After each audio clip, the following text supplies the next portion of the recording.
नमस्कार दोस्तों, अगर आप भी चेन्नई सुपर किंग्स और लखनऊ सुपर जायंट्स के बीच खेले गए टाटा आईपीएल के 30वें एवं सबसे महारोमांचक महामुकाबले को देखने के बाद खुश हैं, तो हमारी इस वीडियो को एक लाइक जरूर करें। आज हमारी इस वीडियो का लाइक टारगेट 500 लाइक है, तो दिल से लाइक करना नहीं भूलिए। जी हां दोस्तों, टाटा आईपीएल बेहद शानदार तरीके से आगे बढ़ रहा है और इसमें 30 महामुकाबले खेले जा चुके हैं। इसमें 30वां एवं सबसे शानदार महामुकाबला इतिहास की दो खतरनाक टीमों के बीच खेला गया। आज लखनऊ के इकाना स्पोर्ट्स सिटी स्टेडियम में ऋषभ पंत को लखनऊ सुपर जायंट्स के सामने महेंद्र सिंह धोनी की चेन्नई सुपर किंग्स टीम मौजूद थी। इस महामुकाबले में जब टॉस के लिए उछाला गया तो चेन्नई के पक्ष में टॉस गया और महेंद्र सिंह धोनी ने पहले गेंदबाजी करने का फैसला किया और लखनऊ को पहले बल्लेबाजी करने के लिए आमंत्रित किया, जहां पर लखनऊ की तरफ से अपनी टीम को एक बेहतरीन शुरुआत दिलाने के लिए दो खतरनाक बल्लेबाज मैदान पर उतरे। इस महामुकाबले में एडन मार्करम और मिशेल मार्श के कंधों पर अपनी टीम को एक बेहतरीन शुरुआत दिलाने की जिम्मेदारी थी, जहां पर पारी के पहला ओवर में खलील अहमद को तीसरी गेंद पर एडन मार्करम ने एक शानदार गुड लेंथ पर डाली गई गेंद को बैकफुट से कवर और पॉइंट फील्डर की तरफ चौके के लिए भेज दिया और बेहतरीन चौका हासिल किया। मगर इसी ओवर की अंतिम गेंद पर आज टीम को बड़ा झटका लगा, जहां पर खलील अहमद ने एडन मार्करम को राहुल त्रिपाठी के हाथों कैच आउट करा दिया और आज 6 रन बनाकर एडन मार्करम पवेलियन चले गए। दोस्तों, इसके बाद बल्लेबाजी करने के लिए निकोलस पूरन को मैदान पर भेजा जाता है।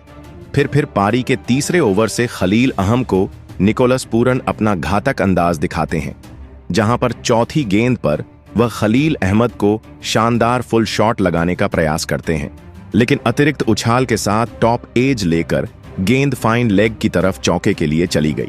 और इसके बाद चौथा ओवर साइन जब अंशुल कंबोज आते हैं तो मिशेल मार्श पहली गेंद पर उनको एक गुड लेंथ पे डाली गई गेंद को सीधे बल्ले सामने की ओर पैर निकालकर गगनचुंबी 6 लगा देते हैं और एक शानदार बाउंड्री हासिल करते हैं। अंशुल कंबोज को चौथी गेंद पर निकोलस पूरन ने विकेट लाइन की गेंद को बल्लेबाज ने स्क्वायर लेग की तरफ हवा में शॉट खेलकर चौके के लिए भेज दिया और इस प्रकार टीम के स्कोर को दोनों आगे बढ़ाने लगे थे। इन दोनों के बीच में एक साझेदारी बनने लगी थी, मगर अंतिम गेंद पर अंशुल कंबोज निकोलस पूरन को एलबीडब्ल्यू आउट कर देते हैं और आज निकोलस पूरन 8 रन बनाकर पवेलियन चले गए थे और टीम को सबसे बड़ा झटका लगता है। इसके बाद मार्श का साथ देने के लिए कप्तान ऋषभ पंत को मैदान पर आना पड़ता है और पारी के 5वें ओवर में खलील अहमद को मिल मार्श दूसरी गेंद पर एक कड़क पुल शॉट लगाते हैं। फाइन लेग की तरफ एक चौका मिलता है। तीसरी गेंद पर मिल मार्च एक पिकअप शॉट खेलते हैं मिड विकेट की तरह और जल्दी से लेंथ को पिक करके पैरों पर डाली गई गेंद को कलाइयों के सहारे से गगनचुंबी 6 के लिए भेज देते हैं। इस ओवर में 11 रन के साथ 5 ओवर में टीम 2 विकेट खोकर 34 रन बना लेती है दोस्तों। इसके बाद 6वां ओवर लेकर जब अंशुल कंबोज आते हैं तो ऋषभ पंत उनको दूसरी गेंद पर एक ऑफ स्टंप के बाहर डाली गई गेंद को मिड विकेट से हवा में हीव करके चौके के लिए भेज देते हैं। शुरुआती 2 विकेट जल्दी गिर जाने के बाद अब मिचेल मार्श और ऋषभ पंत ने अपनी टीम को संभाल लिया था। अब कहीं ना कहीं गेंदबाजी प्रेशर में आती जा रही थी। पारी के 7वें ओवर में जेमी ओबर्टन आते हैं तो ऋषभ पंत उनको तीसरी गेंद पर एक लाजवाब शॉट खेलते हैं और एक रिवर्स स्कूप लगाकर गगनचुंबी 6 हासिल कर लेते हैं दोस्तों। और फिर 8वें ओवर में रविंद्र जडेजा आते हैं तो मिचेल मार्श उनको अपना खतरनाक अंदाज दिखाते हुए दूसरी गेंद पर रूम बनाकर शॉट खेलते हैं। गैप में चौके के लिए गेंद को भेज देते हैं, जबकि चौथी गेंद पर ऋषभ पंत एक खतरनाक बढ़िया कट शॉट लगाते हैं और गेंद सीधी सीमा रेखा से बाहर चौके के लिए चली जाती है। इस ओवर में 10 रन दिए जाते हैं। इसके बाद पारी के 10वें ओवर में जब रविंद्र जडेजा आते हैं तो ऋषभ पंत पहली गेंद पर एक चौका लगाने की कोशिश करते हैं। अंदरूनी खड़ा कर गेंद पीछे चली जाती है और चौका मिल जाता है। इस प्रकार इन दोनों के बीच में एक शानदार 50 रन की साझेदारी हो जाती है और अब ये अपने स्कोर को आगे बढ़ाने लगे थे। शुरुआती 2 विकेट गिरने के बाद अब इन्होंने प्रेशर कहीं ना कहीं गेंदबाजी के ऊपर डाल दिया था। मगर इसी ओवर की तीसरी गेंद पर रविंद्र जडेजा आकर मिशेल मार्श को खतरनाक तरीके से क्लीन बोल्ड कर देते हैं और मिशेल मार्श आज 30 रन बनाकर पवेलियन चले जाते हैं और 73 रन पर तीसरा बड़ा झटका आज लखनऊ को लगता है। इसके बाद बल्लेबाजी करने के लिए आयुष बदौनी को भेजा जाता है। तो इसी ओवर की 5वीं गेंद पर आयुष बदौनी शानदार एक एक्स्ट्रा कवर्स की ओर शॉट लगाकर चौका बटोर लेते हैं और 10 ओवर में 3 विकेट खोकर टीम 78 रन बना चुकी थी। शुरुआती विकेट जल्दी गिर जाने के बाद कहीं ना कहीं गेंदबाजी मजबूत थी और बल्लेबाजी प्रेशर में नजर आ रही थी और जिसके चलते हुए अब टीम का स्कोर स्लो हो चुका था। पारी के 12वें ओवर में जेमी ओवरटन को आयुष बदौनी अपना खतरनाक अंदाज दिखाते हैं। 5वीं गेंद पर बाहर डाली गई फुल लेंथ की गेंद को ओवर कवर की ओर हवा में शॉट लगाकर गगनचुंबी 6 लगा देते हैं। 6ठी गेंद पर जेमी ओवरटन को आयुष बदौनी एक शानदार फाइन लेग की तरफ पुल शॉट लगाकर गगनचुंबी 6 लगाते हैं।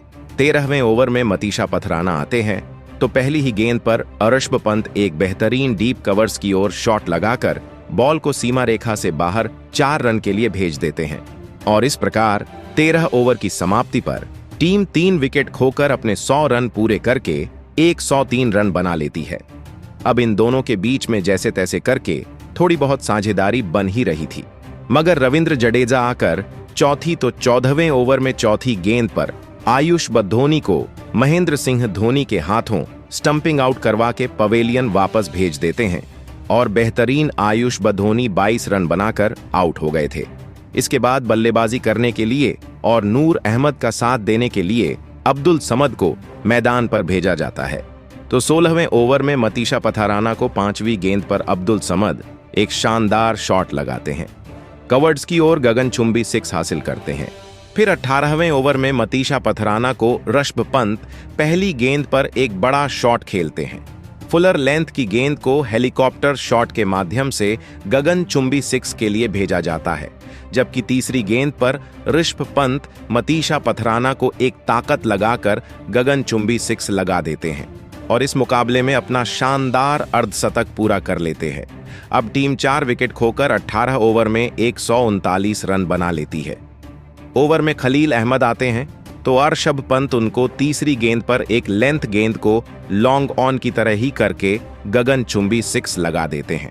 ताकत इतनी थी कि 85 मीटर लंबा 6 जाता है, जबकि अंतिम गेंद पर खलील अहमद को अब्दुल समद गगनचुंबी 6 शॉर्ट पिच गेंद पर फाइन लेग की तरफ लगाया जाता है और इस प्रकार 19 ओवर में 150 रन टीम बना चुकी थी। अंतिम ओवर लेकर जब पथिराना आते हैं तो ऋषभ पंत को वह दूसरी गेंद पर महेंद्र सिंह धोनी के हाथों कैच आउट करा देते हैं और पवेलियन चले जाते हैं और 158 पर 6वां बड़ा झटका लगता है और ऋषभ पंत आज 63 रन बनाकर पवेलियन चले गए। उन्होंने एक बेहतरीन कमबैक करके पारी खेली। इसके बाद बल्लेबाजी करने के लिए शार्दुल ठाकुर आते हैं तो इसी ओवर की 5वीं गेंद पर टॉप एज लेकर गेंद जाती है, स्लोवर बाउंसर और चौका मिलता है, मगर अंतिम गेंद पर मतीशा पथिराना शार्दुल ठाकुर को कैच आउट करा देते हैं और पवेलियन भेज देते हैं और आज शार्दुल ठाकुर सिर्फ 4 गेंद में 6 रन बनाकर पवेलियन चले गए थे और 20 ओवर में टीम 7 विकेट खोकर 166 रन बनाती है और 167 रन का टारगेट हासिल करने के लिए आज लखनऊ सुपर जयंट्स को दिया जाता है। इस महामुकाबले में आज ऋषभ पंत ने एक बेहतरीन पारी खेलकर अपनी टीम को सम्मानजनक स्कोर तक पहुंचाया था। अब 167 रन के लक्ष्य के जवाब में चेन्नई सुपर किंग की तरफ से 2 खतरनाक बल्लेबाज मैदान पर उतरते हैं। आज इस महामुकाबले में चेन्नई की तरफ से शेख रशीद और रचिन रविंद्र के कंधों पर अपनी टीम को एक बेहतरीन एवं विस्फोटक शुरुआत दिलाने की जिम्मेदारी थी। पारी का पहला ओवर लेकर शार्दुल ठाकुर आते हैं तो रचिन रविंद्र उनको इस ओवर में 2 चौके लगाते हैं, जहां तीसरी गेंद पर एक शानदार कवर ड्राइव लगाकर चौका लगाया जाता है, जबकि चौथी गेंद पर फ्लिक शॉट करके स्क्वायर लेग की तरफ बाउंड्री हासिल की जाती है और पहले ओवर की समाप्ति पर टीम 10 रन बना लेती है। इसके बाद दूसरा ओवर लेकर जब आकाशदीप सिंह आते हैं तो शेख रशीद उनको अपना टारगेट बनाते हैं और आकाशदीप को तीसरी गेंद पर शानदार पैड लाइन पर डाली गई गेंद को फ्लिक करके बाउंड्री की तरफ चौके के लिए भेज देते हैं। जबकि पांचवी गेंद पर शेख रशीद एक बेहतरीन बल्ला चलाते हैं और गेंद सीधी सीमा रेखा से बाहर 4 रन के लिए चली जाती है। छठवीं गेंद पर शेख रशीद करारा पुल शॉट लगाते हैं और इसके साथ ही फ्रंट से पुल शॉट के जरिए उन्होंने चौका बटोरा। इस ओवर में 13 रन के साथ 2 ओवर में टीम बिना कोई विकेट गंवाए 23 रन बना चुकी थी। शेख रशीद और रचिन रविंद्र ने एक बेहतरीन शुरुआत अपनी टीम को दिला ही दी थी, तो वहीं दूसरे छोर से रचिन रविंद्र भी अपनी बल्लेबाजी से लखनऊ की टीम के लिए लगातार मुश्किलें खड़ी कर रहे थे। दोनों ने मिलकर अब अपनी टीम को 52 रनों पर पहुंचा दिया था। लेकिन तभी पारी का 5वां ओवर डालने आए आवेश खान ने शेख रशीद को निकोलस पूरन के हाथों कैच आउट कर दिया। शेख राशिद इस मुकाबले में 19 गेंद में 27 रन बनाकर आउट हो गए। चेन्नई की इस खतरनाक ओपनिंग साझेदारी के टूटने के बाद अब बल्लेबाजी के लिए राहुल त्रिपाठी मैदान में उतरे थे। लेकिन तभी उनके साथ बल्लेबाजी कर रहे चेन्नई के दूसरे ओपनर बल्लेबाज रचिन रविंद्र को एडन मार्करम ने एलबीडब्ल्यू आउट कर दिया। रचिन रविंद्र इस मुकाबले में 22 गेंद में से 30 रन बनाकर आउट हो गए। अब चेन्नई की टीम ने अपने दोनों ही सेट ओपनर बल्लेबाजों को खो दिया था। अब मैदान पर रविंद्र जडेजा आए थे, लेकिन तभी राहुल त्रिपाठी को रवि बिश्नोई ने अपनी ही गेंद पर कैच आउट कर दिया। राहुल त्रिपाठी इस मुकाबले में 10 गेंद में 9 रन बनाकर आउट हो गए। अब लगातार 3 विकेट गिरने के बाद चेन्नई की बल्लेबाजी कमजोर दिखने लगी थी। दबाव चेन्नई की बल्लेबाजी पर था। अब बल्लेबाजी के लिए शिवम दुबे मैदान में उतरे थे, लेकिन तभी रविंद्र जडेजा को भी रवि बिश्नोई ने ही एडन मार्करम के हाथों कैच आउट कर दिया। रविंद्र जडेजा इस मुकाबले में 11 गेंद में 7 रन बना पाए। अब चेन्नई की बल्लेबाजी मुश्किल में थी। दबाव पूरी तरह चेन्नई के बल्लेबाजी पर था। अब मैदान पर विजय शंकर आए थे और फिर शिवम दुबे और विजय शंकर ने मिलकर चेन्नई की पारी को संभालने की पूरी कोशिश करी। लेकिन तभी दिग्विवेश राठी ने विजय शंकर को भी आवेश खान के हाथों कैच आउट कर दिया। विजय शंकर इस मुकाबले में 8 गेंद में 9 रन बनाकर आउट हो गए। चेन्नई की टीम ने देखते ही देखते अपनी आधी बल्लेबाजी को खो दिया था। चेन्नई की बल्लेबाजी अब इस मुकाबले में पूरी तरह बैकफुट पर थी। लेकिन अब मैदान पर चेन्नई के कप्तान महेंद्र सिंह धोनी आए थे और महेंद्र सिंह धोनी ने आते ही आवेश खान को 2 शानदार चौके लगा दिए थे। अब मुकाबला आखिरी 4 ओवरों में पहुंच चुका था, जहां पर चेन्नई की टीम को जीत के लिए 44 रनों की जरूरत थी। लगातार विकेट निकालकर लखनऊ के कप्तान ऋषभ पंत और उनके गेंदबाज इस मुकाबले को जीता हुआ समझने लगे थे, लेकिन उन्हें आगे आने वाले तूफान का कोई भी अंदेशा नहीं था। अब इस पारी का 17वां ओवर शार्दुल ठाकुर डालने आए, लेकिन शार्दुल ठाकुर के इस ओवर में महेंद्र सिंह धोनी और शिवम दुबे ने मिलकर धमाकेदार बल्लेबाजी करते हुए इस ओवर से 13 रन बना लिए, जिस वजह से अब चेन्नई को आखिरी 3 ओवरों में जीत के लिए 31 रनों की जरूरत थी। अब इस पारी का 18वां ओवर आवेश खान डालने आए थे, लेकिन आवेश खान के इस ओवर में भी महेंद्र सिंह धोनी ने एक शानदार चौका लगा दिया और इस ओवर से 7 रन चेन्नई की टीम को मिल गए। अब आखिरी बचे 2 ओवरों में चेन्नई की टीम को जीत के लिए 24 रनों की जरूरत थी। अब इस पारी का 19वां ओवर शार्दुल ठाकुर डालने आए थे, लेकिन यह 19वां ओवर चेन्नई की टीम के लिए इस मैच को पलटने वाला ओवर साबित हुआ, क्योंकि इस शार्दुल ठाकुर के ओवर में महेंद्र सिंह धोनी और शिवम दुबे ने मिलकर 2 चौके और एक शानदार 6 लगा दिया और इस ओवर से चेन्नई की टीम को 19 रन मिल गए। जिस मैच फिनिशर का इंतजार चेन्नई के सभी फैंस इतने दिनों से कर रहे थे, उसी मैच फिनिशर ने इस मुकाबले में चेन्नई की टीम को हार के मुंह से बाहर निकाला था। जी हां दोस्तों, हम बात कर रहे हैं महेंद्र सिंह धोनी की, लेकिन अभी भी आखिरी 6 गेंदों में चेन्नई की टीम को 5 रन बनाने थे। अब इस पारी का अंतिम ओवर आवेश खान डालने आए थे। अब स्ट्राइक पर शिवम दुबे थे, लेकिन इस ओवर की पहली गेंद पर शिवम दुबे बस 1 ही रन ले पाए, जिस वजह से अब अंतिम 5 गेंदों पर चेन्नई की टीम को 4 रन चाहिए थे।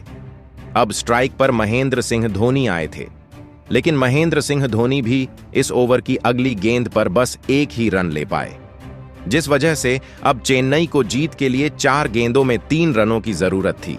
लेकिन उसकी अगली गेंद पर स्ट्राइक पर आए शिवम दुबे ने एक लाजवाब चौका लगाते हुए इस दिलों की धड़कन रोक देने वाले सबसे रोमांचक महामुकाबले में चेन्नई की टीम को 5 विकेट से जिताकर एक बड़ा इतिहास रच दिया। दोस्तों, एक समय पर चेन्नई की टीम यह मुकाबला पूरी तरह से हार चुकी थी। लगातार विकेट गिरने की वजह से लखनऊ की टीम तो यह मुकाबला जीता हुआ समझने लगी थी। लेकिन तभी मैदान में एंट्री हुई विश्व के सबसे महान मैच फिनिशर महेंद्र सिंह धोनी की, जिन्होंने इस महामुकाबले में अपने बल्ले का असली चमत्कार दिखाया। और इस मुकाबले में महेंद्र सिंह धोनी ने केवल 11 गेंदों में 4 चौके और एक अद्भुत लगाते हुए 26 रनों की ताबड़तोड़ पारी खेली। और महेंद्र सिंह धोनी की इसी बेहतरीन मैच फिनिशिंग वाली पारी की वजह से चेन्नई की टीम यह हारा हुआ मुकाबला जीत पाई। उनको आज इस प्रदर्शन के लिए प्लेयर ऑफ द मैच के अवार्ड से नवाजा गया। तो दोस्तों, आप महेंद्र सिंह धोनी की इस अद्भुत मैच जिताने वाली हैरतअंगेज पारी के लिए आप उन्हें 10 में से कितने अंक देना चाहेंगे? आप अपनी राय नीचे कमेंट में देना बिल्कुल भी ना भूलें। नए हैं तो चैनल को सब्सक्राइब जरूर करें। धन्यवाद।